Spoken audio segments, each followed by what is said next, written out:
আরুষি মেহরার কাছে এসব কোনো স্বপ্নের মতো ছিল না, বরং এটা এমন একটা জীবন ছিল যা সে প্রতিদিন বাঁচছিল। মিটিং রুম, বোর্ড রুম, বিদেশি কল, ফাইলের স্তূপ আর সিদ্ধান্তের দায়িত্ব এসব তার দৈনন্দিন জীবনের অংশ ছিল। তার আত্মবিশ্বাসে বয়সের কোনো ছাপ ছিল না, কারণ সে খুব ছোট বয়সেই বড় দায়িত্ব সামলাতে শিখেছিল। তার পা দ্রুত ছিল, তার চিন্তা পরিষ্কার ছিল, আর তার নজর সব সময় সামনের দিকে থাকত।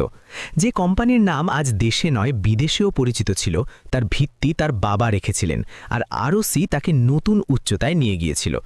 বাইরের দুনিয়ার কাছে সে শুধু একটা কোটিপতি মেয়ে ছিল, কিন্তু ভিতর থেকে সে প্রতিদিন নিজেকে প্রমাণ করার লড়াই লড়ছিল।